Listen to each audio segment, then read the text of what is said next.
Very nice.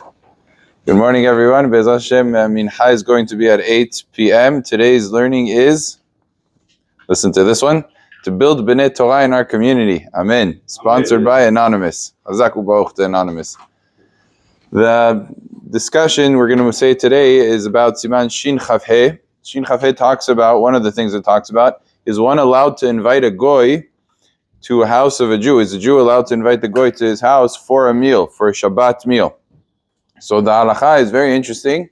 The Gemara says is mutar. It's permitted to invite a non-Jew to your house to eat and enjoy from the Shabbat meal. There's no prohibition involved. This halacha is brought down in the Shulchan Aruch that it is mutar. However, very interestingly, on Yom Tov, it is asur to invite the Goy, that's very specific, to invite the Goy to come to your house for a Yom Tov meal. You say, well, that doesn't make sense. Why on Shabbat is it allowed and on Yom Tov it's asur? It's a classic example of something that's a chumrah, that's a stringency that ends up a leniency.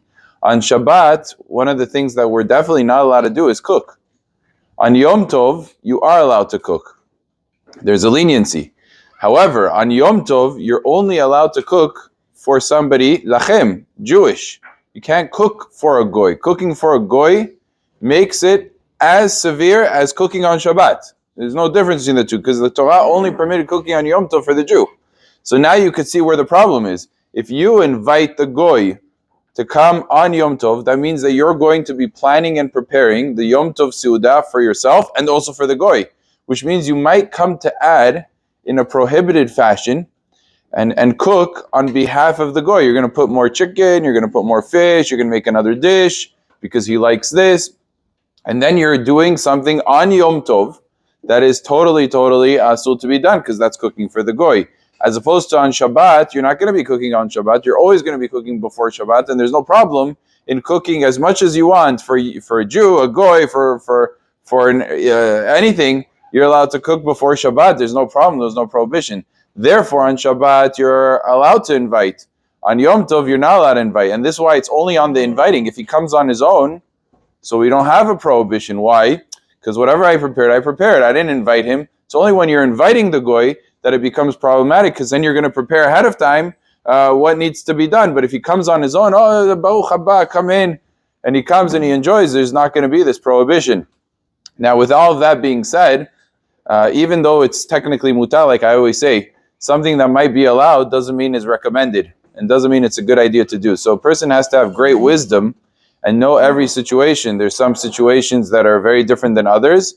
Whether it is appropriate, if you should have a Goy at his house, at the Shabbat meal, at the Friday night meal, at the Shabbat morning meal, it takes a lot of wisdom, a lot of sechel.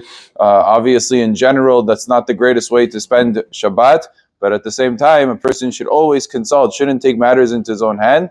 Any given situation, with its circumstance, with its need, with its a situation, a person should consult with Rabbanim what's a good idea, what's not a good idea. But in terms of the halachic isur ve'eter, it is mutar to invite a Goy for a Shabbat meal. Obviously be careful with yayin nesech and not to have stam yenam, and they shouldn't touch the wine if it's not mevushal and things like that. But technically it's permitted. Baruch Adonai le'olam. Amen ve'amen.